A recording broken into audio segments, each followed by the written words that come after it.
Hey guys, hello and welcome to my YouTube channel. In this video, we are talking about one of the most important demyelinating disorder, that is the multiple sclerosis. Before attempting this video, make sure that you have learned the video on the demyelinating disorders, in which I have given the basics of demyelinating disorder. Just to give a quick recap, the demyelinating disorders are the disorders in which there is a demyelination or the destruction of the myelin, and the demyelinating disorders may be one which are involving the CNS. Example, the multiple sclerosis, the progressive multifocal leukoencephalopathy, and the osmotic demyelination syndrome or the central pontine myelinolysis. While the demyelinating disorders can be those which involve the peripheral nervous system, in this we have what? We have the GBS, that is the Guillain-Barré syndrome, we have the Charcot-Marie-Tooth disease, and we have some miscellaneous disorders like the Krabbe's disease, adrenoleukodystrophy and stuff like that. So in this video, we'll primarily cover the multiple sclerosis. See guys, there is one thing that I want to make very clear. Like, we have textbooks of multiple sclerosis, like there is a single textbook on multiple sclerosis, single disease, single textbook. But for our step 1 purposes, we don't need to know that much of information.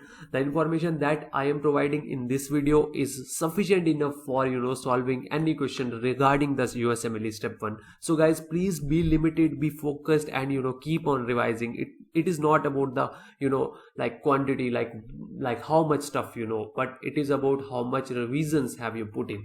So guys, with this much of information, let's talk about multiple sclerosis. See guys, multiple sclerosis is a demyelinating disorder in which there is the involvement of the CNS, which means that there will be demyelination involving the central nervous system. Now, you know that the central nervous system, it consists of the brain and the brainstem, okay, and it consists of the spinal cord. So in the case of multiple sclerosis, there will be demyelination involving the white matter of the brain. It will be the demyelination involving the white matter of the brainstem, and it will be the demyelination involving the spinal cord, obviously the white matter. Now, regarding the pathophysiology, like you may ask, what causes multiple sclerosis? So guys, multiple sclerosis is an autoimmune disorder. So guys, multiple sclerosis is an autoimmune disorder, which means that the immune system, it kind of self-destructs. Self-destructs what? It kinds of self-destructs the oligodendrocyte. So guys, the whole idea is that the immune system, it kind of damages the oligodendrocytes, and as a result of the destruction of the oligodendrocytes, there is a demyelination involving the brain, there is a demyelination involving the brainstem, and there is a demyelination involving the spinal cord. Now, as an absolute no-brainer, the symptoms will be due to the involvement of the brain, due to the involvement of the brainstem, and due to the involvement of the spinal cord. And now let's look at what are the symptoms or what are the clinical features of the multiple sclerosis. Make one thing very clear, that in case of multiple sclerosis, there are so many features, like there can be literally any clinical feature, because any tract, any white matter tract can be involved, any kind of tract may be involved, any part of the brain may be involved, as a result of which there are symptoms. So we will systematically review the symptoms. The first symptom is optic neuritis, or the first clinical feature. Rather than using the terminology as symptoms, we will talk about clinical feature. The first thing is the optic neuritis. Now, you might be thinking like, optic neuritis, yes, the name explains, it is the inflammation of the optic nerve.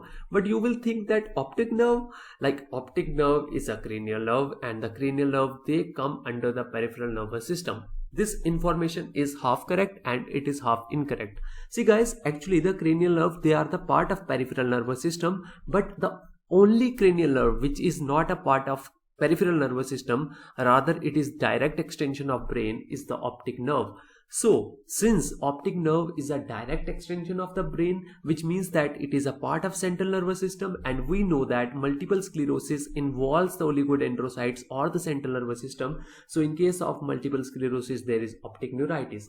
Now, what does optic neuritis do, or how does optic neuritis present? So, optic neuritis is the inflammation involving the optic nerve, and since there is inflammation of the optic nerve, therefore there will be visual loss. Okay, there will be visual loss, and you tell me whether the visual loss will be whether the visual loss will be painful or painless. Obviously there is inflammation, so therefore there will be painful visual loss. And also, as a result of optic neuritis, there is something which is called as Marcus Gunn pupil. Now, what is this Marcus Gunn pupil? This I will cover when I will teach the ophtha. But for this moment, just remember that in case of multiple sclerosis, there is optic neuritis. Optic neuritis is nothing but it is the inflammation of the optic nerve, and as a result of the inflammation of the optic nerve, there will be painful visual loss. Now, the second clinical feature is due to the involvement of the brainstem.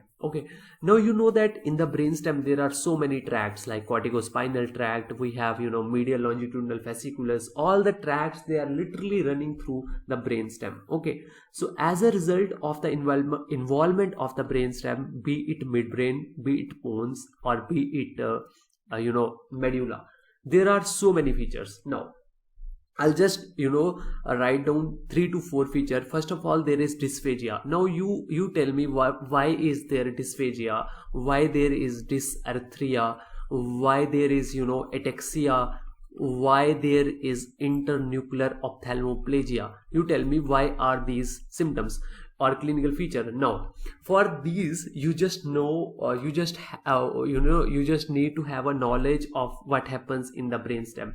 See guys, in the brainstem we have various tracts, like we have the corticospinal tract. See, we have the spinothalamic tract. Okay, and there is also a fiber bundle which is called as medial longitudinal fasciculus. Now you must have read these things in your neuroanatomy. So I am just taking the knowledge from neuroanatomy, and I am just trying to explain what happens in multiple sclerosis. So as a result of the also there are corticobulbar fibers. The corticobulbar fibers are those which will innervate the cranial nerve nuclei. Okay, so as a result of and also these tracts, they are lined by myelin. Okay, these tracts, they are lined by myelin. Now, in case of demyelinating disorder, all these tracts are destroyed. So as a result of the destruction of the corticobulbar fibers, there is literally no innervation to the cranial nerve 9th nucleus and cranial nerve 10th nucleus, as a result of which there is dysphagia and there is dysarthria.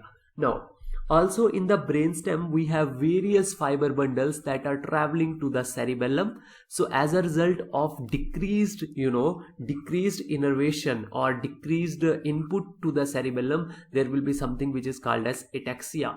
Now, what is internuclear ophthalmoplegia? See guys, to maintain a horizontal conjugate gaze, let's say we have two eyes, we have the left eye and we have the right eye, and if we want to see towards the right, we have to make sure that the right eye is abducted and the left eye is adducted. Okay, so in order to do that, there is something which is called as medial longitudinal fasciculus, which connects the right side with the left side. Now, in case of multiple sclerosis, this medial longitudinal fasciculus is destroyed, and as a result of the destruction of the medial longitudinal fasciculus, this horizontal conjugate gaze doesn't occur. Instead, there is nystagmus, and this thing is called as internuclear ophthalmoplegia. And I will make sure that I teach this internuclear ophthalmoplegia in huge detail, when I'll take the lectures of neuro-ophtha. Okay, now,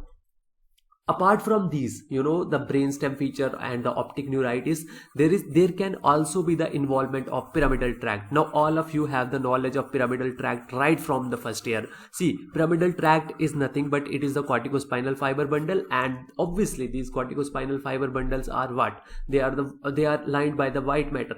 Okay, so as a result of the involvement of the pyramidal tract, there will be the classical feature of the upper motor neuron type of lesion, which are spastic paresis, this hyperreflexia, present Babinski sign, and clasp knife rigidity. I don't, I don't feel that I have to explain each and every features because you already know what is the upper motor neuron lesion. I am just telling you what happens in multiple sclerosis. Also there can occur what is called as neurogenic bladder. Now what is this neurogenic bladder? I will just give a quick idea about what is neurogenic bladder. See guys, this is the bladder. Okay, in the bladder we have the detrusor muscle. Okay, let's say the bladder filling occurs, and as a result of the bladder filling there will occur the efferent impulse from the bladder into the spinal cord, and in the spinal cord this efferent impulse, it will just synapse with some interneurons, and ultimately the efferent neurons, they will come and it will contract the detrusor, and as a result of the contraction of the detrusor there is the voiding of the urine. But this local reflex, it is inhibited by the upper motor neuron, which are lined by myelin, and obviously since they are in the spinal cord, they are a part of central nervous system. Now what happens in multiple sclerosis is that there occurs the destruction of these upper motor neurons, which were providing an inhibitory control over the local reflexes. So as a result of this, the local reflexes, they will get exaggerated. So we will get urination with little urine in the bladder, and this phenomena is called as neurogenic bladder. So actually neurogenic bladder is nothing but it is the bladder that has that has arisen because of defect in the nerves, and this particular type of neurogenic bladder is what is called as the overactive bladder. Overactive because it is overactive, it just gets little bit of urine and it starts acting in a weird way. That is called as overactive bladder or neurogenic bladder, and we get this neurogenic bladder or overactive bladder with multiple sclerosis. Now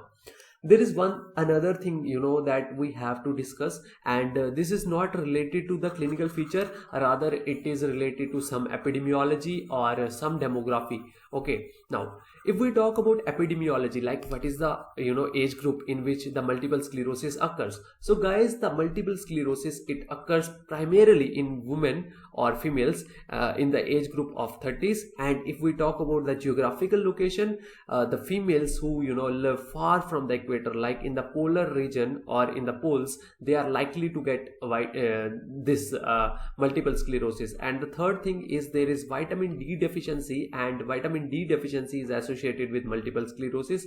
And the fourth thing is that whenever there is increased heat within the body, be it exercise, be it hot shower, it will just exacerbate the symptoms of multiple sclerosis. Okay, now if we talk about diagnosis, like how do we diagnose the multiple sclerosis? See guys, the multiple sclerosis classically it presents as the lesions in the white matter. Okay, so if we talk about the brain, we have the gray matter in the periphery and we have the white matter in the center. So there will be multiple type of lesions, like this lesion, this lesion, this lesion, and they will be disseminated over time and location. Like let's say the person comes on like day 1, okay, and we have seen a lesion over here. Now when the person will come on, let's say day 45, we will see another lesion over here. This lesion will fade, there will be new lesion. So there are lesions which are disseminated over time, like we have day 1, day 45, and disseminated over location, like here and here. Okay, so this is what is seen in case of MRI. Now if we talk about other features of multiple sclerosis, there is something which is called as periventricular plaques. This is a very classical feature of multiple sclerosis, and this is found in case of MRI. So we have we have the MRI, and on the MRI we have something which is called as the lateral ventricles, and in the lateral ventricles, adjacent to the lateral ventricles, we have something which is called as periventricular plaques. So this is the classical finding which is seen in case of multiple sclerosis, that is the periventricular plaques. Now guys, I would want you to know like how these periventricular plaques they are formed. So what happens is that first of all there is a destruction of the white matter. So after the destruction of the white matter, which is inherent to multiple sclerosis, there will occur reactive gliosis. So as a result of the reactive gliosis and the destruction of white matter, there will be something which is called as periventricular plaques, and these periventricular plaques, these are the classical finding in case of multiple sclerosis. So this is how we diagnose it. Like we do the MRI. On the MRI we will see multiple type of lesions and we will see the periventricular plaques. Okay, we can also do the CSF. In the CSF we will see IgG, obviously because it is an autoimmune disorder, the antibodies are raised, and we will see myelin, because myelin is broken down. As a result of this, myelin will appear in the CSF. Regarding the treatment, see guys, the treatment, if we talk about the acute flares, like let's say the patient is having acute flares of multiple sclerosis, give him corticosteroids. And if we have to give something to the patient during the remitting phase, we will give him the interferon beta. This interferon beta is classically asked in the exam, in the U world, like what do you give in case of multiple sclerosis? We give the interferon beta. And there are some miscellaneous treatment which will make sense if you know the symptoms. First of all, you have the neurogenic bladder. For the neurogenic bladder, you can give muscarinic antagonist because we want to inhibit the detrusor. For the spasticity, because of UMN feature, we can give baclofen, and also we can catheterize. And yes, for neurogenic pain, we can give tricyclic antidepressant and gabapentin like drugs. So these are the various things that we can just give in case of multiple sclerosis. So that explains the whole multiple sclerosis thing. I hope you like this video. For more videos like this, to subscribe to our YouTube channel. Thank you so much.